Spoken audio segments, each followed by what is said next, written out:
RBI ਦੇ governor Shaktikanta Das ਨੇ ਕਿਹਾ ਕਿ ਕੋਵਿਡ-19 ਮਹਾਮਾਰੀ ਦੇ ਚੱਲਦਿਆਂ ਪੈਦਾ ਹੋਏ ਹਾਲਾਤਾਂ ਉੱਤੇ ਆਰਬੀਆਈ ਨੇ ਨਜ਼ਰ ਬਣਾ ਕੇ ਰੱਖੀ ਹੋਈ ਹੈ। ਆਰਬੀਆਈ ਨੇ ਵਿੱਤੀ ਅਦਾਰਿਆਂ ਦੇ ਲਈ 50,000 ਕਰੋੜ ਰੁਪਏ ਦਾ ਪੈਕੇਜ ਦਿੱਤਾ।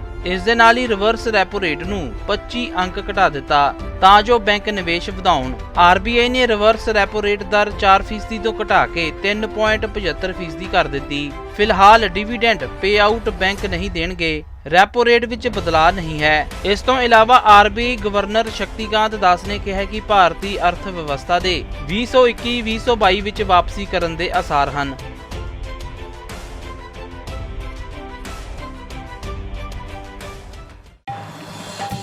The World Trade Organization sees world merchandise trade contracting by as much as 13 to 32%. I repeat, 13 to 32% in 2020. Global financial markets remain volatile and emerging market economies are grappling with capital and volatile exchange rates. Crude oil prices remain in a state of flux despite the agreement on production cuts by OPEC plus countries. For 2021, the IMF projects sizable V-shaped recoveries, close to 9 percentage points for the global GDP. India is expected to post a sharp turnaround and resume its pre-COVID, pre-slowdown trajectory by growing at 7.4% in 2021-22. Over the last 3 weeks, there have been a few data releases on domestic developments, but they are too disjointed to allow a comprehensive assessment of the state of economy. Yet, there are a few slivers of brightness among the encircling gloom. All India financial institutions such as NABARD, SIDBI and National Housing Bank play an important role in meeting the long-term funding requirements of agriculture and the rural sector, small industries, housing finance companies, MFIs and NBFCs.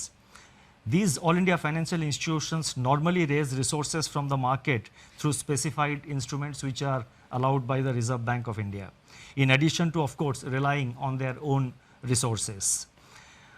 In view of the tightening of financial conditions in the wake of COVID-19 pandemic, these institutions are today facing difficulties in raising resources from the market. Accordingly, it has been decided to provide special refinance facilities for a total amount of rupees 50,000 crores to NABARD, SIDBI and NHB to enable them to meet sectoral credit needs. This will comprise of rupees 25,000 crore to NABARD for refinancing regional rural banks, that is RRBs and cooperative banks and microfinancial institutions. Rupees 15,000 crore will flow to SIDBI for on-lending and refinancing, and as you know, SIDBI will be lending this money to, by way of providing refinance to scheduled commercial banks as well as to other financial entities, NBFCs, MFIs, etc., who sanction loans to the MSME segment of the economy. And NHB will be allotted rupees 10,000 crore for supporting housing finance companies, HFCs. Now these amounts which I announced, that is totally 50,000 crore, of which 25,000 crore goes to NABARD, 15,000 crore goes to SIDBI and 10,000 crore goes to NHB. These amounts have been determined and decided in consultation with these institutions.